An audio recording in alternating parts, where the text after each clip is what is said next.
marehemu akanipokea, akaniadapt mimi kama mtoto yake, kisha akanipatia, akaamuru ya kwamba nipewe pasipoti.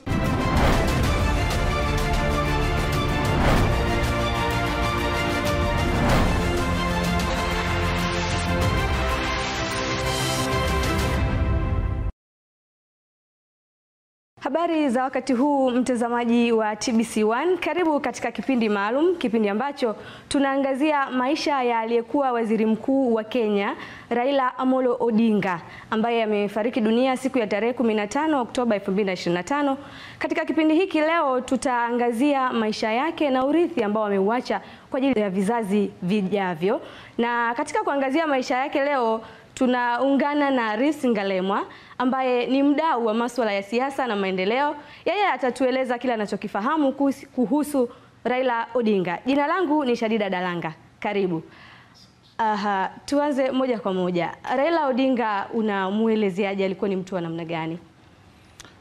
Kwanza niungane na viongozi wetu hapa nchini, Dr. Samia Suluhu Hassan na wasaidizi wake, wakuu wa taasisi za umma, vyombo vya dini, kuwapa pole wa Kenya kwa msiba mzito uliowapata, lakini vile vile sisi kama wana East Africa pia tumefiwa pamoja na wa Kenya. Kwa hiyo tuombe wa Kenya utulivu zaidi katika kipindi hiki, na Mungu awape nguvu ya kuhimili jambo hili. Sasa tunapokuja kwenye swali lako, na mwelewaje Raila, kwanza ninashukuru sana kupata fursa hii kuja TBC kuzungumza maisha ya Raila.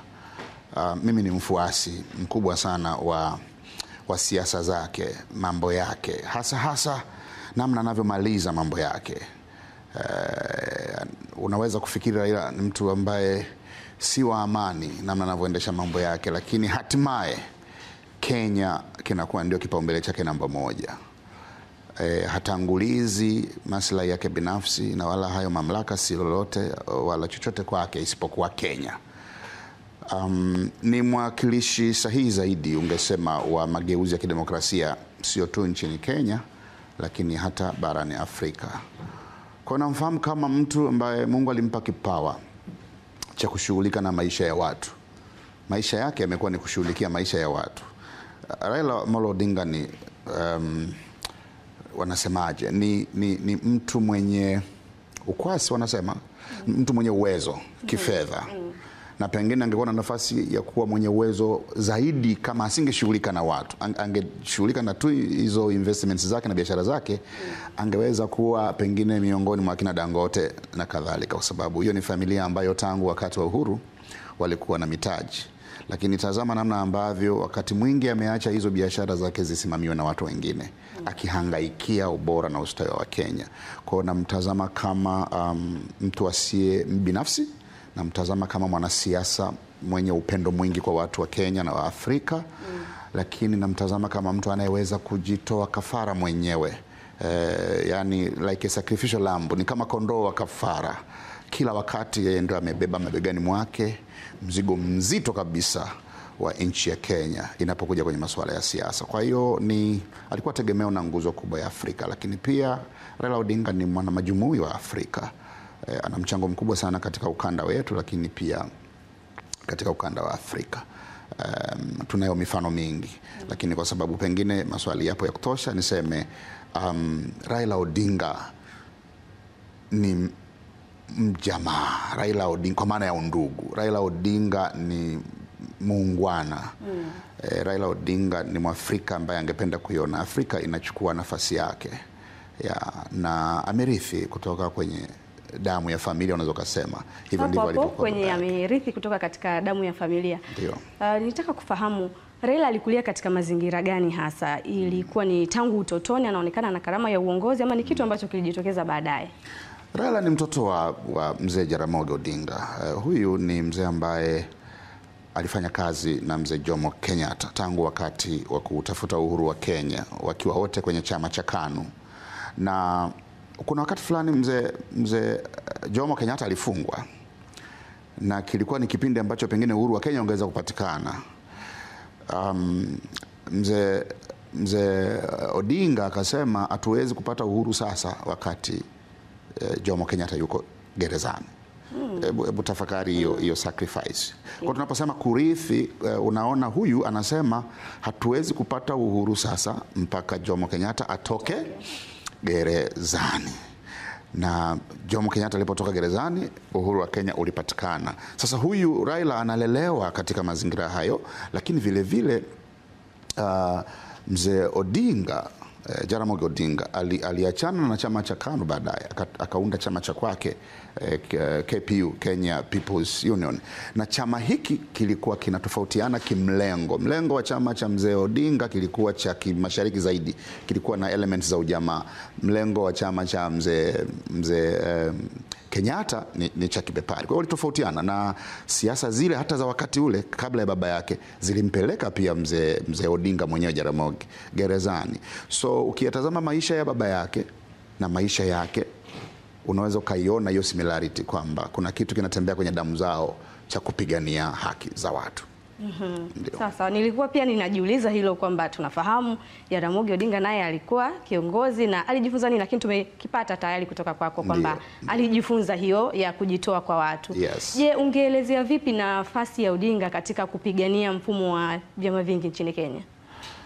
Nafasi yake ni kubwa sana. Nafikiri alama aliyoiacha Kenya na standard ama kiwango ambacho amekiweka ni cha juu sana katika ustawi ama kukua kwa demokrasia nchini Kenya. Na kwa siasa za Afrika, ukiachia Ghana, Botswana, unaweza kusema Kenya, kwa maana ya hiyo democratic transformation, hayo mageuzi ya kidemokrasia yanayokwenda hatua kwa hatua. Kenya nao wanafanya vizuri, ingawa wakati mwingine matokeo ya michakato hii inawaachaga kwenye aina fulani ya vurugu na hali ya kupungukiwa utulivu. Lakini nataka niseme hivi ni vitu ambavyo over time wataweza kuzoea na kuvihimili.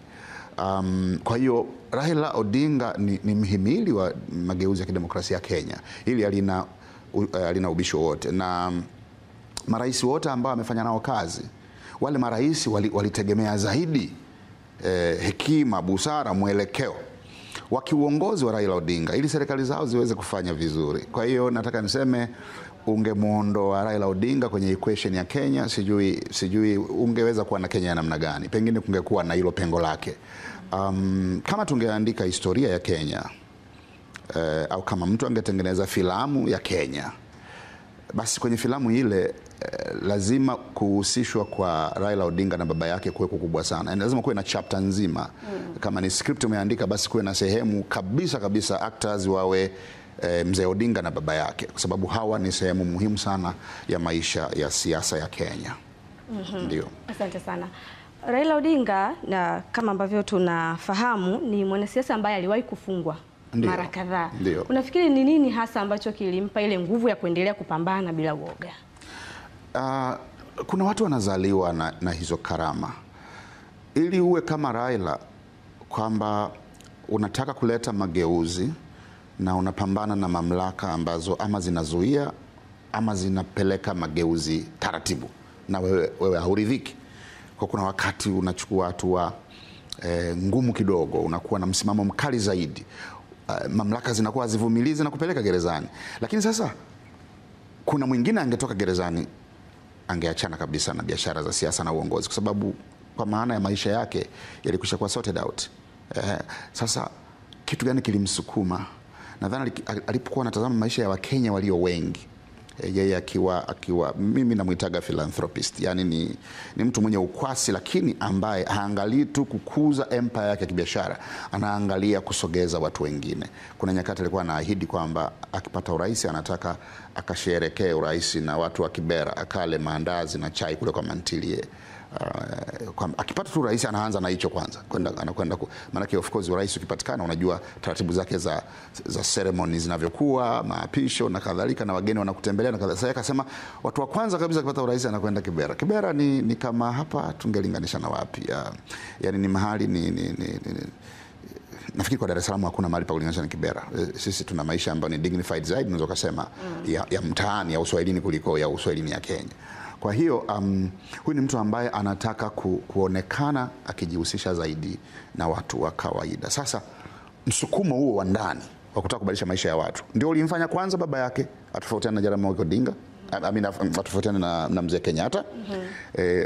Hata siasa za baba yake zilikuwa za kimashariki, kwa maana ya, unajua, falsafa ya ujamaa ilikuwa kama vile inataka watu wote waweze kufaidi matunda ya rasilimali za nchi yao. Sasa hata yeye ameichukua kwa namna moja ama nyingine, ingawa sio katika mlengo mkali kama baba yake, na nadhani yeye katika mlengo ambao ni moderate, kwamba resources zitrickle down kwenda kwa Wakenya, na ndio maana amekuwa pila ama nguzo ya ugatuzi wa madaraka Kenya. Huwezi kuzungumzia hilo bila kumtaja Raila Odinga kwa Kenya, ugatuzi wa madaraka, devolution, ama huku kwetu tunaita decentralization. Kwa hiyo huyu ni mtu ambaye siku zote agenda yake ni watu wa kawaida, na ndio maana unaona leo, hata kama ungetazama kwenye vyombo vya habari, sikupata muda wa kutosha, lakini kwa naona wakati mwingine kwenye simu, mpaka mabomu yalilazimika kutumika kuwatawanya waombolezaji. Yes. Sisi, yani mtu anapendwa hivyo, maana yake alikuwa na kitu kinamsukuma kuendelea bila kujali na kutana na vikwazo vipi. Kwa hiyo jela isingemrudisha nyuma hata kidogo. Yes. Sasa umetuambia mengi. Ni mambo gani hasa sasa inamtofautisha Odinga na viongozi wengine wa Afrika? Ndio. Labda kwanza, si wengi kama yeye, kwamba unazaliwa ndani ya siasa na uongozi. Unazaliwa na baba yako ni makamu wa rais, baba yako ni mpigania uhuru, lakini pia unaziona changamoto ambazo baba yako anazipitia katika kutaka kuleta mageuzi katika nchi yako. So hiyo ilimpa yeye, mbali na madarasa ya kawaida ya shuleni, ilimpa yeye darasa lingine la tofauti kabisa nyumbani kwake. Huenda hii ikawa ndio sababu yake ya kuwa wa kipekee.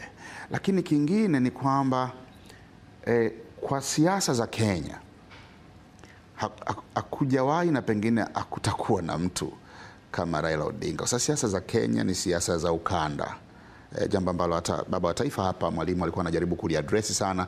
Kila alipozungumza na Kenyatta alikuwa anamwambia imarisha lugha ya Kiswahili, lakini kuna wakati fulani hata hii Jumuiya ya Afrika Mashariki Mwalimu alikuwa anawasisitiza wenzake Kenya na Uganda kwamba tuwe na jumuiya yenye nguvu iwasaidie nyinyi kupunguza matatizo yenu ya ndani. Mkibaki wenyewe mnatazamana katika hizo kanda zenu na makabila yenu.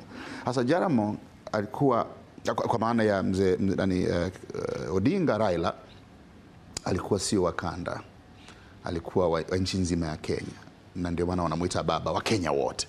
Wa Kenya wote, Kikuyu, Luo, Kamba, Kalenjin, wa Kenya wote wanamuita baba, kwa sababu yeye alikwenda beyond mipaka ya kikanda, kitu ambacho kwa Kenya sio cha kawaida sana. Kwa hiyo yes, unaweza kumtofautisha kwa hilo, ile upbringing, namna alivyolelewa, lakini vile vile namna ambavyo yeye ameitazama Kenya kama nchi zaidi kuliko vipande vilivyogawanyika ndani ya Kenya kikabila ama kijamii. Tukiamua kuizungumza kiurahisi kabisa, ndiyo, historia itamkumbuka kwa lipi hasa?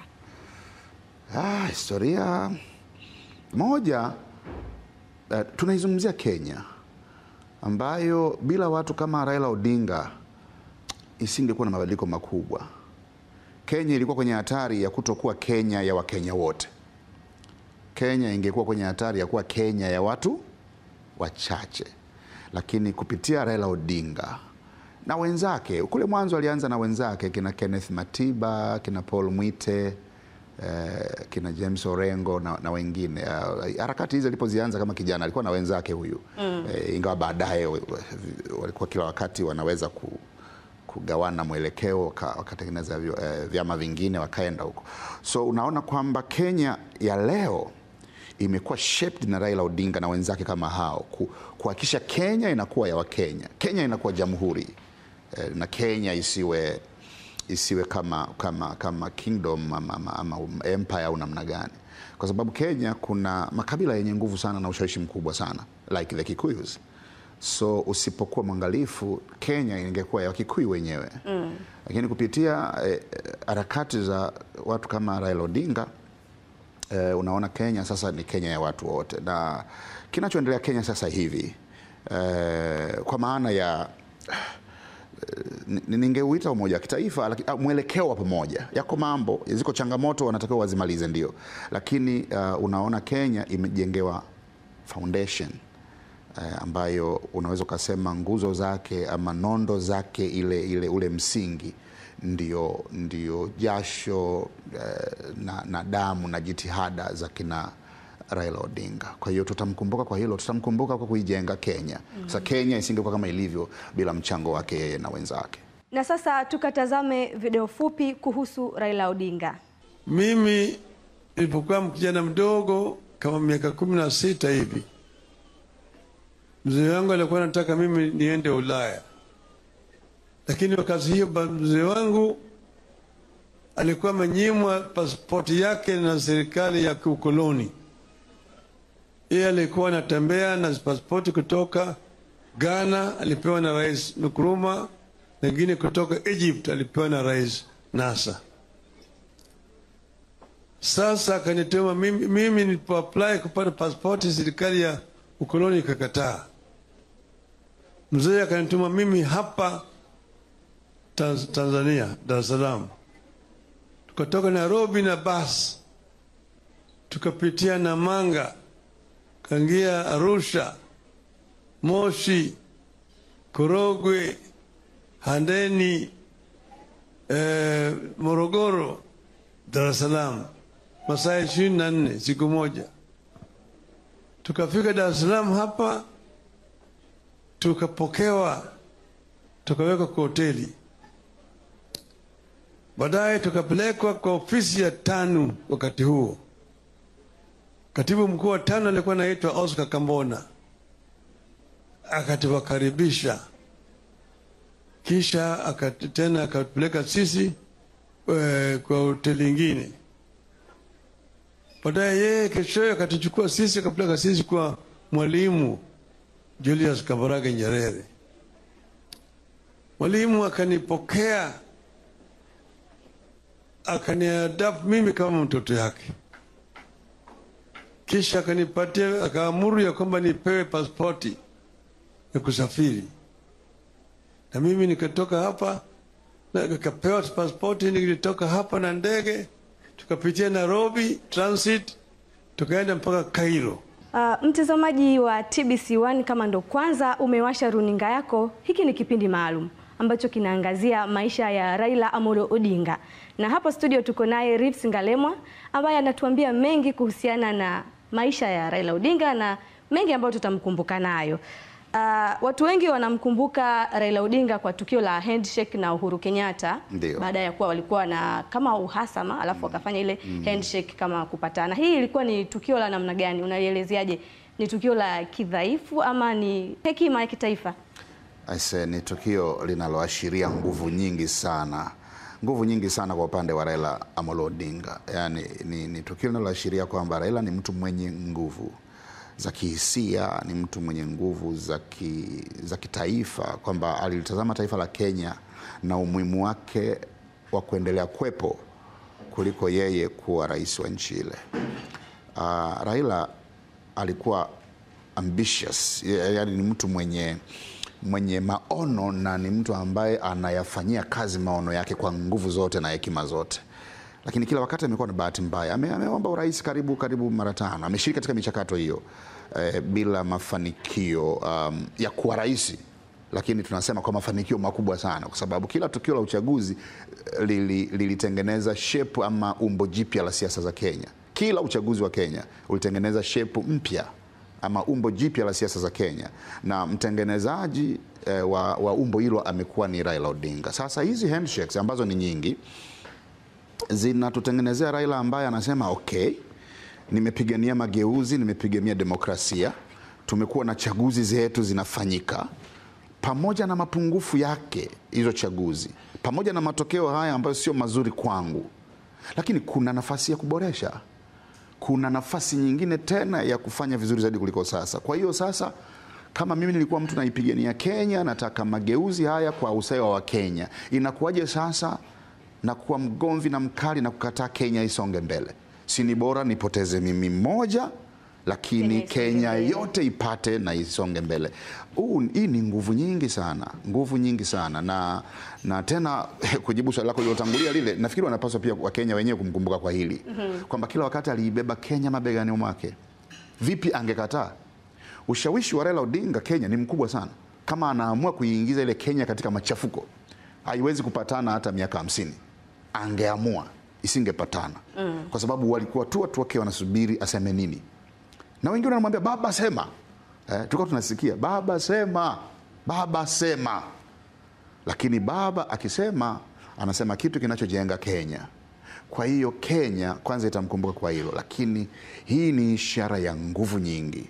Handshake hizi, kujishusha huku, kukubali Kenya isonge mbele, sio ishara ya udhaifu hata kidogo. Ni ishara ya uwezo, ishara ya nguvu. Na kadiri umri wake ulivyokuwa unakuwa mkubwa, alikuwa anaonyesha wa Kenya, mimi sina tamaa kiasi hicho. Nimekuwa tu nafikiri nikikaa pale nitaipeleka Kenya pazuri zaidi. Lakini kama mnadhani isiwe hivyo, basi si shida, wacha serikali mliotaka iwepo iendelee. So ile ni nguvu. Pia tunafahamu kwamba Raila alikuwa na ndoto ya Kenya moja. Ni kwa kiasi gani alifanikiwa katika hili? Mimi nafikiri akufika mwisho kabisa, lakini amefanikiwa sana. Kwa sababu leo ukiziangalia television za Kenya wanapojadili mambo yao ya siasa, Wakenya wanaongea sasa kama sisi tu. Tofauti na watu ambao tulikuwa tunafuatilia siasa za Kenya miaka ya 70 na 80, ulikuwa unaweza kuona kinachoongelewa Kenya.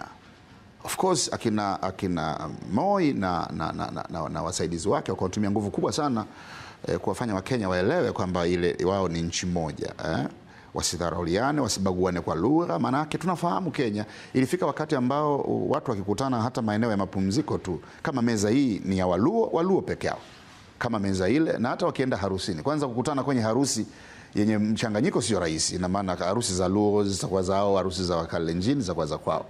Lakini wakikutana kwenye public areas ambazo maeneo ya umma kwa ajili ya huduma, mtu kama ni benki anataka aende kwa bank teller ambaye ni Mkikuyu mwenzake. Sasa Kenya imetoka mbali. Sasa leo hata kama hawajafika panapotakiwa kufikiwa, lakini Wakenya ni wamoja kwa namna moja ama nyingine, na hii yote ni michango ya hawa akina Raila Odinga na wenzake.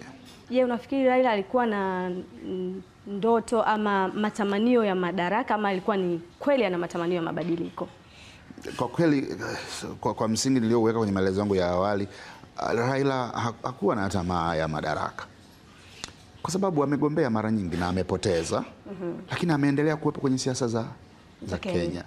Na kumbuka, ndio mtu pekee amewasaidia marais wote wa Kenya, ukiachia mzee Kenyatta. Amewasaidia sana Moi, amekuja hivi karibuni amewasaidia sana Uhuru na mwenzake Ruto huyu. Ndio mwanasiasa pekee Kenya aliyekuwa na courage, tunasema nini, ile kujiamini na kumwambia rais usoni kwamba unatupeleka pabaya.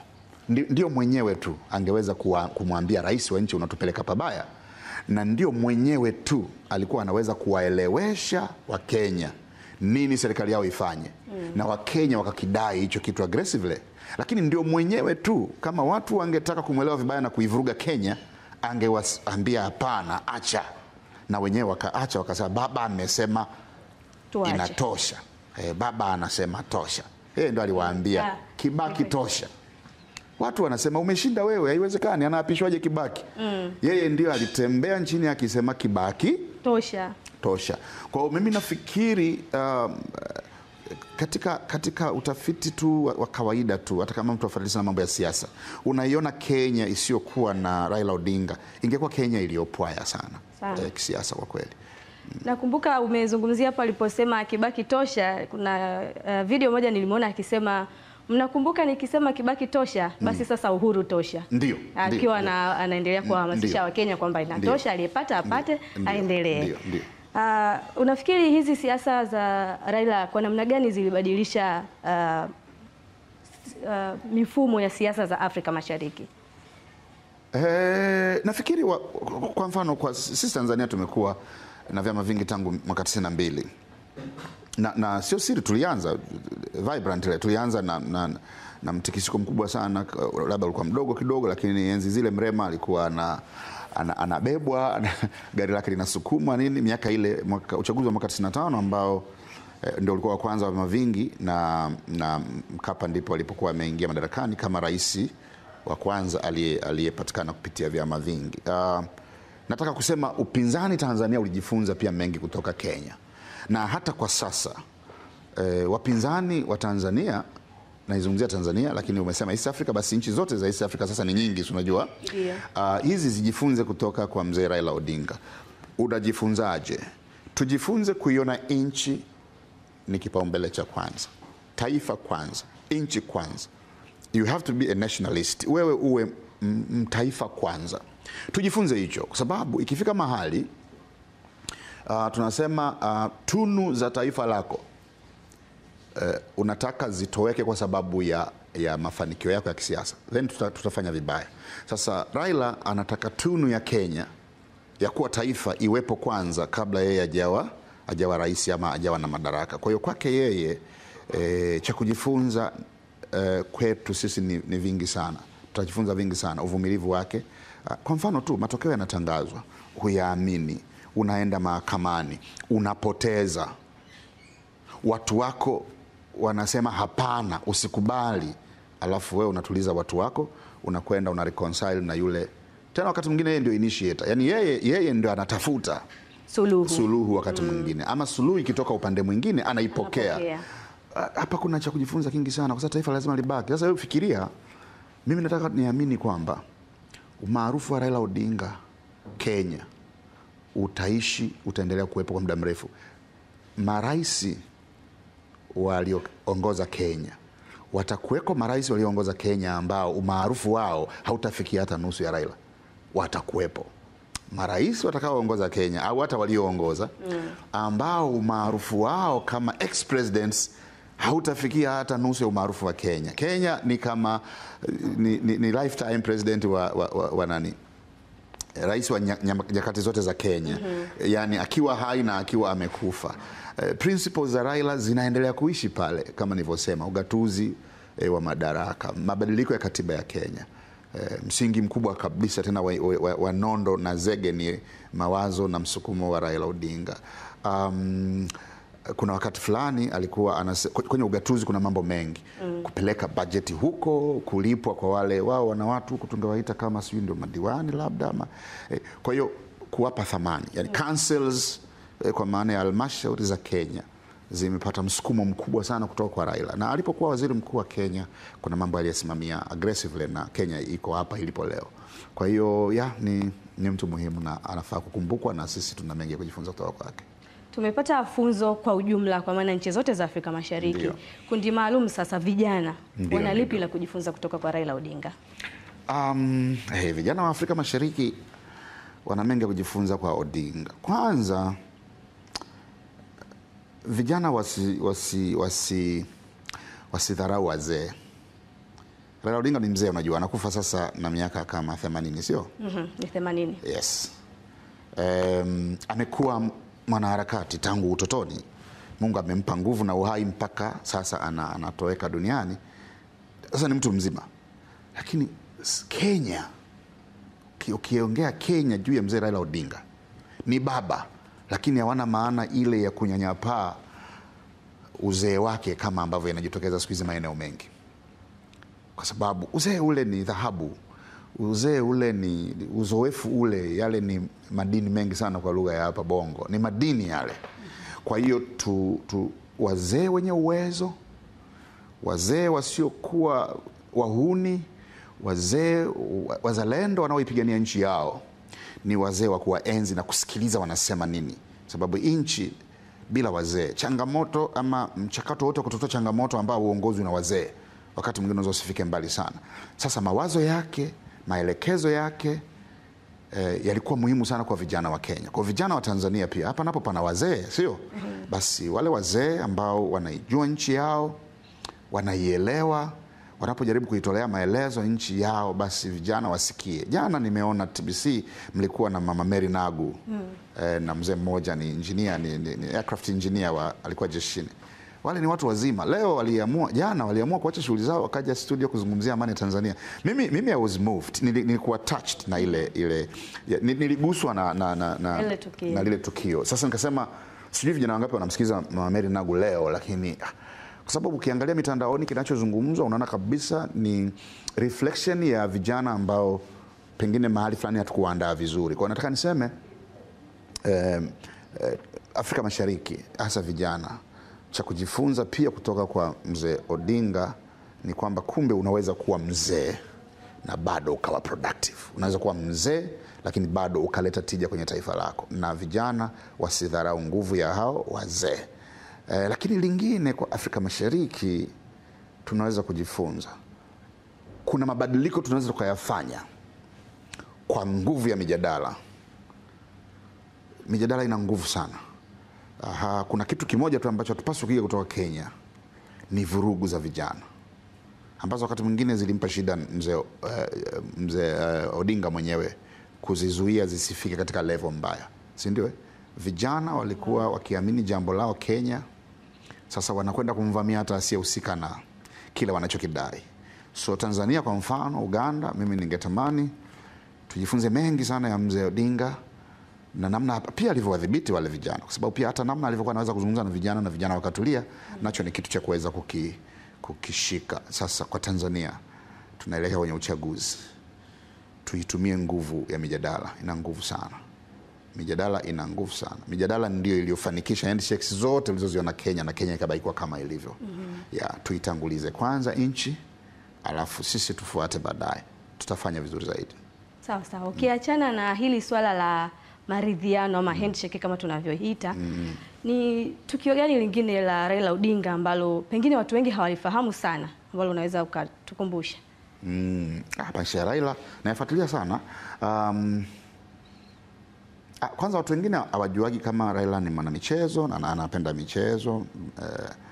Ni mpenzi. Sasa mimi ni rafiki yangu sana, kwa maana ya kuamini katika misimamo na jitihada zake, lakini kwenye eneo moja tunatofautiana. Yeye ni mpenzi wa mpira, kwa timu za nje anapenda Arsenal. Mimi napenda Liverpool. Lakini nataka niseme is a social person. Ni mtu ambaye anaweza kukaa na wenzake ukasahau kama huyu ni statesman, yani huyu ni baba wa kitaifa hivi, anakuwa mtu wa kawaida. Lakini kingine labda nifikiri kinacho resonate na Tanzania, kinachomuunganisha Raila na Tanzania. Raila amewahi kuwa na passport ya Tanzania. Sio kama hiyo una habari.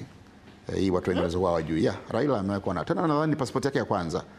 Alikuwa anataka asafiri kwenda nje, maana amesoma nje, amekaa Ujerumani, na ambako nafikiri derive inspirations nyingi, yani tuita hamasa nyingi amepata kutoka Ujerumani. Mifumo ya kidemokrasia ya Ujerumani na namna nchi inavyoendeshwa na nini, nafikiri ilikuwa imesaidia kumbadilisha, lakini pia ukizingatia ametoka kwenye familia ya kiuongozi. Kwa hiyo Raila alipata uzoefu mwingi pia alipokuwa masomoni Ujerumani. Sasa ili aende nje ilikuwa ngumu kupata passport. Serikali ya koloni ilimnyima babake passport ya mtoto wake. Hata babake mwenyewe alikuwa atumii passport ya Kenya, nadhani alikuwa atumia passport ya Ghana kama sikosei, na nchi nyingine sikumbuki vizuri. Lakini mzee Jaramogi Odinga akamtuma Raila Tanzania. Akaja hapa akapokelewa na wakati ule viongozi wa KANU, akina Kambona, akapelekwa kwa mzee Nyerere. Mzee Nyerere akaridhia huyu apewe passport, akawa na passport ya Tanzania, ndio aliyosafiria. Akatoka hapa kwenda Ulaya, transit ya Nairobi bila kushuka kwenye ndege, akaenda zake Ulaya akiwa na passport ya Tanzania. Nadhani kama alikuja kupata passport yake ya Kenya maybe labda miaka ya baadaye, obvious labda aliporudi kutoka kule, nafikiri labda miaka ya baadaye, kwa sababu of course alipotoka kule alianza kusikasika, alianza kusafiri Kenya ikiwa imesettle vizuri. Nadhani hapo alipata passport ya Kenya, lakini passport ya kwanza huyu mwamba ilikuwa ni passport ya Tanzania. Hii nadhani ni very unique, watu wengi walijua. Na honestly speaking, Raila amekuwa rafiki zaidi wa Tanzania. Hata ameresonate, amerelate, amehusiana vizuri na Watanzania, na viongozi wa Tanzania wakubwa. Ndio pia unakumbuka alikuwa rafiki wa karibu sana wa mzee Magufuli. Ndio. Lakini marais wote hawa, hata kina Jakaya, kina nani, hata walipokwenda kina Mkapa wakati wa migogoro yao, kauli za viongozi wa Tanzania aliziheshimu sana. Kwa hiyo nafikiri kwa sababu ya uwepo wa Mkapa, sababu ya uwepo wa Kikwete, mambo mengine yalikwenda vizuri, kwa sababu imekuwa katika mazoea yake kuwaheshimu wa Tanzania. Labda nafikiri inawezekana inatokana na huo msingi uliojengwa kwamba alipata passport yetu mapema ikampeleka mbali. Sawa. Yes. Na kwa kumalizia sasa, unafikiri Afrika tunaweza kupata kiongozi mwingine kama Raila? Tutapata, ingawa viongozi wazuri wakubwa wanaoleta mageuzi makubwa katika jamii wanakuwa seasonal ni occasional, na Mungu anawaleta kwa malengo maalum. Raila was brought to Kenya kwa malengo ya kuisaidia Kenya kuimarisha mfumo wake wa kidemokrasia. Kwa hiyo ni kama vile alikuja na lengo maalum. Raila alikuja kwa lengo maalum, kalitimiza. So watakuwepo, si lazima wafanane sana, lakini watakuwepo. Kwa hiyo sisi tunasema inachukua miongo kuponya ama kugeuza nchi. Sasa ule wakati sahihi ukifika, Mungu huleta mtu sahihi. Kwa hiyo tutapata ndio viongozi kama Raila, au pengine sehemu zingine za Afrika tunao viongozi kama Raila, lakini kwa upande wa uhimilivu, huyu jamaa ni mhimilivu sana, anaweza kuvumilia. Ni kama nilivyosema mwanzoni, ni kondoo wa kafara. Hawezi kuwapata watu wengi kama yeye, sio rahisi sana. Kwa hiyo Kenya ingehitaji kweli mtu kama yeye kwa kipindi ilichopitia. Kwa mfano hiki kipindi ambacho Ruto anaongoza Kenya, bila hekima za Raila angekwenda wapi? Ingekuwa ngumu sana. Na niseme tu, kuna wakati ambao Raila ametamani kuwa kiongozi, mwenyekiti wa kamisheni ya Afrika, ya Umoja wa Afrika. Kama angefanikiwa pia, bara la Afrika, Umoja wa Afrika ungekuwa umepata mtu muhimu sana, kwa sababu ni mwana majumuhi wa Afrika ambaye amejihusisha pia na mambo mengi ya Afrika. Ana mahusiano ya karibu na viongozi wengi wa Afrika, amewatembelea na kufanya mazungumzo nao kuhusiana na mambo mengi juu ya nchi zao, na watu wakabadilisha mambo yao kwenye nchi zao kwa sababu ya ushauri wa Raila Odinga. Akiwa hata si rahisi, najua kuna watu wengine wanapewa tu hiyo neema, sio rahisi. Cheo cha juu sana alichokipata Kenya ni waziri mkuu, lakini ushawishi wake ungewashinda marais wengi sana. Kwa hiyo Mungu atujalie Afrika kuendelea kuwa na viongozi kama yeye, lakini tujifunze mengi sana kutoka kwake yeye na baba yake. Shukrani sana. Tunakushukuru sana kwa kujiunga na siku hii ya leo. Asante sana. Mara hii tumemaliza. Mtazamaji wa TBC1, mpaka kufikia hapo ni mwisho wa kipindi hiki maalum ambacho kilikuwa kikiangazia maisha ya Raila Amolo Odinga, ambaye tumefahamu mengi kuhusiana na yeye, lakini pia tumefahamu kwamba ni mtu wa kutafuta suluhu wakati wote. Jina langu ni Shadida Dalanga. Kwa heri kwa sasa, endelea kutazama TBC1.